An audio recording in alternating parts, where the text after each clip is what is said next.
એક બ્રાહ્મણે શંકર ભગવાનની આરાધના કરી, શંકર ભગવાન પ્રસન્ન થઈ અને 3 નાળિયેર આલ્યા અને વરદાન આપ્યું કે હે બ્રાહ્મણ આ નાળિયેર લઈ જા અને ફોડતી વખતે તું જે બોલીશ એ વસ્તુ પ્રગટ થશે. પેલો તો નાળિયેરીને ઘેર અને પહેલું નાળિયેર બોલી કે ગાડી બંગલા, તો સરસ ગાડીનો બંગલો મળી ગયો. બીજું નાળિયેર કંઈક નોકરી ધંધા, સરસ બિઝનેસ મળી ગયો. ત્રીજું નાળિયેર કંઈક બૈરી છોકરા, અને બૈરી છોકરા આવી ગયા, ભાગી ગયેલા આવી ગયા. એ 3 મિનિટમાં તો પેલા બ્રાહ્મણનું તકદીર પલટી ગયું. હવે બ્રાહ્મણની બરાબર સામે વાઘરીનું ઝૂંપડું, તો વાઘરણ આ બધો ખેલ જોયો. તો વાઘરણ પેલા વાઘરણ કે જોયું પેલો બામ તો 3 નાળિયેર ફોરીને ચાનો ચા ચરી ગયો કે તું ચોદે આખો દારો નવરો બેહી રહે કે તું મારા લઈને મચ્છી પર નારિયો લઈએ આપણે ફોરીને બામટા કરતા સારું માગી લઈએ કે વાઘર કે રહેવા દે ભોસરીની આપણે છે નારિયો નહીં લેવા આપણે દાંતણ હારા કે નાસિયા તો લઈ આ કે વાઘરો કંટાળ્યો કે બૈરા જોડે શું બબાલતા એ માળા લઈને બેહી ગયો. 6 મહિના એની પર પ્રસન્ન થયા. સેમ નાળિયેર આલ્યા, સેમ વરદાન આપ્યું. પેલો તમે જબ્બામાં પોટલું વાળીને આવ્યો ઘેર કે જો ભગવાને મને નારિયેર આલ્યા કે વાઘને કે લા પેલું નારિયેર મું ફોરું. પેલો કે મારા કરીને મું મરી જાઉં તું શાનું પેલું ફોરો, પેલું તો મું જ ફોરું. પેલું કે ના પેલું મું ફોરો. મારે ઝઘડ્યા એમાં કઈ વાઘરના હાથમાં નારિયેર આવ્યું, ગુસ્સામાં બોલી ખેંચા ખેંચ કરતી હતી. તો વાઘરના હાથમાં નારિયેર ગુસ્સામાં બોલી કે લે લોડા, તો બેંચો નારિયેર ફૂટી ગયું. આખા ઘરમાં લોડા થઈ ગયો. કબાટ ઉપર, ખાટલા ઉપર, ખુરશી ઉપર, અભરાઈ ઉપર આખું ઘર લોડાથી ભરી ગયું. વાઘર કે ભોસરીની આવું કરી મેલ્યું કે કોઈ આને મને પૂછે છે એનો ધંધો તો દાંતની જગ્યા બધા ડોફા બતાવું કે વાઘરે કે કામ કર બીજું પૂરીને બધા લોરા કાઢી મેલ. તેને બીજું પૂરીને કીધું બધા લોરા જતા રહે. એમાં એનો ગયો.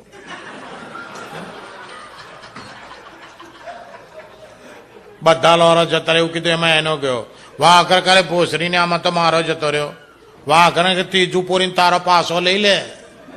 હું તો હેથી પકડું બેની બસમાં કપરવાનું. પેલા ત્રીજું પોની કીધું કે મને મારો મળી જાય. પછી એનો અહીં ચોંટી ગયો. પછી વાઘરો બહુ બગડ્યો. ભોસરીની મેં તને પહેલા કીધેલું કે આપણે 3 નારિયેર નહીં ફોરવા. આ 3 નારિયેર ફોરીને સુઈ લીધું મારો આજ ને કે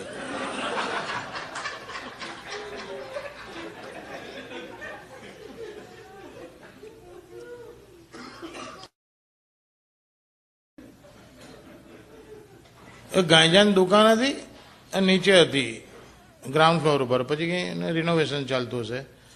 થોડો વખત માટે મહિનો 2 મહિના માટે દુકાન ઉપર લઈ ગયો. અને નીચે બાર બોર્ડ મારી દીધું કે નીચેના વાળ કાપવાની દુકાન ઉપર છે.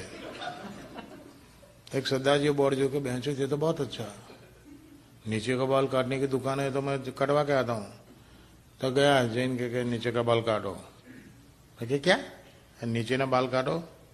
तो हम नहीं काटते. क्या बेंचो बोर्ड मारा है नीचे के बाल काटने की जगह दुकान ऊपर है. अभी तो ना क्यों बोलता है, काटना पड़ेगा. पाटलू खोलू ऊपर ही क्यों को कहा છો જેને હવે આયોજન કે કકડાટ કરે વલ્લા હોતો અસ્ત્રોને મૂડી નાખ્યો, નીચે બધા જાંટા કાઢી નાખ્યા. सदा तो गैर गयो, खुश थी गयो.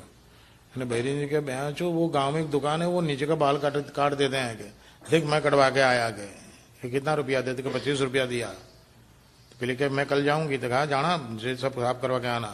फिर सरदानी बहरी गई तो क्या नीचे का बाल काटने के. तो हम नहीं काटते. कि क्यों नहीं काटते? मेरे हस्बैंड के तो कल काट दिए. वो सरदार आया था वो मेरे हस्बैंड है उसका काटे मेरे क्यों नहीं. तो क्या सो जाओ तो आपके भी काट देते हैं. इसलिए कपाइन गैर आई.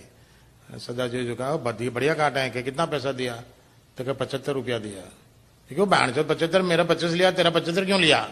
तो चल जाके पूछते हैं. तो आइन प्लान क्या बैंड चूतिया बनाता है इस मेरा 25 लिया और मेरी वाइफ का थोड़ा 75 क्यों लिया. हम लोग कहें जो होशियार एक है आपके तो जब बाल काटते थे ना तो पकड़ने के लिए डंडा था, इसमें हमको डालना पड़ा. तो डंडा का 50 रुपया में अलग एक्स्ट्रा लेता है.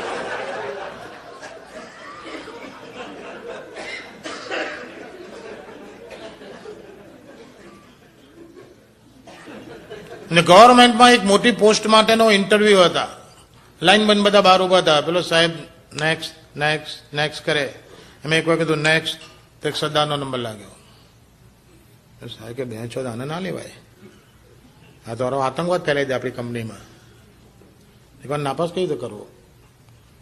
સરદારજીને કીધું Sardarji we are running short of time, બહુ ટાઈમ નથી. એટલે અમે તમને 3 પિક્ચર બતાવીશું. 3 પિક્ચર જોઈને તમારે સાચો જવાબ આપવાનો. તમારે 3 સવાલ સાચા પડશે તો હું તમને પાસ કરીશ, નહીં તો તમે ફેલ. તો કે વાંધો નહીં. પેલા સાયકલનું પિક્ચર બતાવ્યું. What is this. સદા સાયકલનું પિક્ચર જોઈને કે સાયકલ, કે no you are wrong, this is bicycle. તમારો જવાબ ખોટો કહેવાય. સદા સમજી ગયો કે આ બેન્ચો માં નસ ખેંચે છે. બીજું પિક્ચર બતાવ્યું કાર.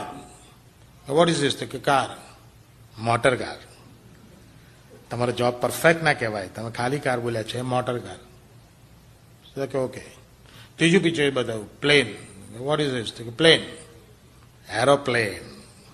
ત્રણે સવાલ ખોટા, તમે જાઓ બહાર. સદાની ખોપડી ફરી. બેન્ચો જાણી એને ફેલ કર્યો છે.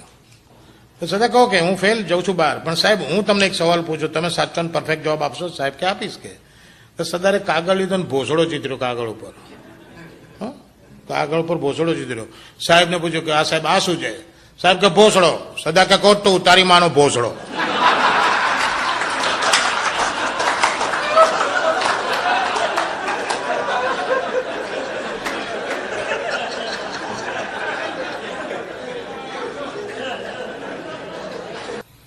અમદાવાદથી એક છોકરો છોકરી પહેલી ટ્રેન થઈ ને, first passenger train from Ahmedabad to Bombay, that was Gujarat મેલ.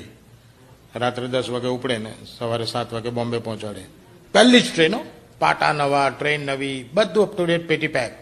તો ઘણા તો બોમ્બે કામ નહોતું, પણ just for a ride, just four sec of fun ટ્રેનમાં બેસી ગયેલા. એક છોકરો છોકરી બેઠેલા. તો એક છોકરો છોકરી વાતો ચીતો કરી પહેલા. પેલો છોકરો બે છોકરીને કે આપણે મજા કરવી છે. કે કરીએ, પણ કે હું તો પ્રોફેશનલ છું, તો એકવાર ચોદાવાના 100 રૂપિયા લઈશ. પેલું કે નો પ્રોબ્લેમ, કે આપણે મજા માટે પૈસાની ક્યાં ચિંતા કરે. તો એ લોકો તો ચોદકામ શરૂ કર્યું અને બોમ્બે ઉતર્યા. ત્યારે પેલી છોકરી કે લાવો 600 રૂપિયા. પેલો કે છે ને બેન્ચો 600, 3 વાર ચોદ્યું, 300 જ આપું, 600 છે ને માગે. પેલી કે ના તમે 6 વાર ચોદ્યું. પેલો કે ના તમે 3 વાર ચોદ્યું. કે પેલી કે ના તમે 6 વાર ચોદ્યું. પેલો છોકરો કે 3 વાર ચોદ્યું. ઝઘડે હારા, કેસ થઈ ગયો, પોલીસ કેસ થઈ ગયો, કોર્ટમાં મેટર ગઈ. જજે પેલી છોકરીને બીજું શું વાત છે? કે સાહેબ એને 6 વાર ચોદ્યું છે, 6 વારના પૈસા હાલતો નથી. 100 એક વારના 100 નક્કી કર્યા હતા, તો 6 વાર ચોદ્યું તો 600 લેવાના હોય, તો મને 300 આપે છે, હું 300 શા માટે લઉં? છોકરાને જજે પૂછ્યું શું વાત છે? કે સાહેબ વાત સાચી છે, એક વારના 100 રૂપિયા નક્કી કરેલા, એ રીતે ખોટી નથી. તમે 3 વાર ચોદ્યું છે, હું 3 વારના પૈસા લઉં, જે લેતી નથી. જજે હલવા કે બેંચો તમે ખબર કીધું પડે. છોકરાનો વકીલ હતો ને, હોશિયાર હતો. છોકરાનો વકીલ કે સાહેબ મારો અસીલે 3 વાર ચોદ્યું છે, 3 જ વારના પૈસા આપશે. પણ છોકરી 6 વારના પૈસા માગે છે, એનું કારણ બીજું છે. છોકરીને મજા 6 વારની મળી છે. કારણ કે ટ્રેન નવી હતી, પાટા નવા, એના સ્લીપર્સ નવા, એના જમ્પર્સ નવા, એટલે ટ્રેનના બી એટલા જર્ક આવતા હતા. જયારે મારો અસીલ એને ચોદતો હતો ત્યારે એના જેટલા જર્ક આવતા હતા, એટલા ટ્રેનના જર્ક હતા. એટલે એને મજા જે મળી છે, ડબલ મજા મળી છે, એટલે ડબલ પૈસા માગે છે. પણ આમાં વાંક મારા અસીલનો નથી. એને તો 3 વાર ચોદ્યું છે, 300 આપે. વાંક જે કંઈ ગણો એ રેલવેનો કહેવાય, એમાં મારો અસીલ કશું ના કરે. તો જજ કે આ કેસના બેન્ચો જ કાઢો અહીંથી. તો છોકરીને કહેજો 300 આપે છે, છોકરો લઈ લે, અને 300 રેલવેનું હું તને ક્લેમ ઓર્ડર બનાવી આપું છું, વેસ્ટર્ન રેલવેની ઓફિસમાં જઈને લઈ આવે. તો પેલી તો ટ્રેન 300 રૂપિયાનો ક્લેમ ઓર્ડર લઈને વેસ્ટર્ન રેલવેની ઓફિસમાં ગઈ. વેસ્ટર્ન રેલવે મેનેજર કે બેન્ચો ગામ ચોદે 300 આપણે હાલવાના?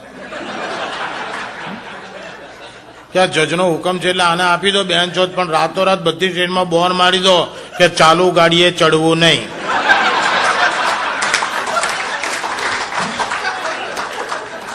તારથી બધી ટ્રેનમાં એ બોર્ડ હજી સુધી છે.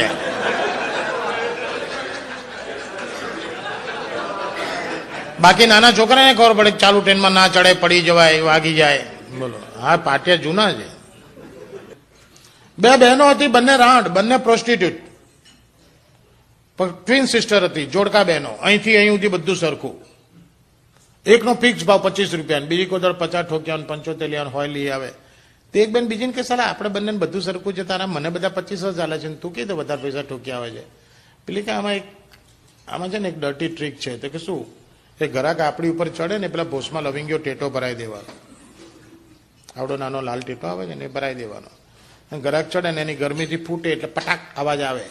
એટલે પેલો પૂછે ક્યાં હુઆ? તો આપણે કહેવાનું સીલ તૂટા. કે જેવો ઘરાક કોઈ 50 લે, કોઈ 75 લે, કોઈ હવાલે. મને તો એક સરદારે 150 આપેલા. એટલે કે કાલથી હું કરું. તો કે કર ને, કે તું 2 પૈસા કમાવામાં મને ક્યાં વાંધો છે. તો પેલી બજારમાં લવિંગી લેવા ગઈ. હવે દિવાળીનો ટાઈમ હતો ને, લવિંગિયાની શોર્ટેજ. તો 200 પેલી 555 આવડો મોટો ટેટો આવે છે ને એ લઈ આવે. એને એમ તો મોટો બતા વધારે પૈસા મળે, તેને બરાબર ટેટો અને લીધો એક સરદારના ઉપર. સરદાર તો બરાબરની ધમધમાઈ, તો ભડાડામ અવાજ આવ્યો, સરદાર આખો ઉપર હલી ગયો. तो सरदार ऊपर पड़े पड़े पूछे कि बहन चो तो क्या हुआ? रावण के सिल टूटा, आपको 150 ज्यादा पड़ेगा. सरदार के 150 का बहन चो मैं 1500 दूंगा, पहले ये बता मेरे लंड कितने हैं.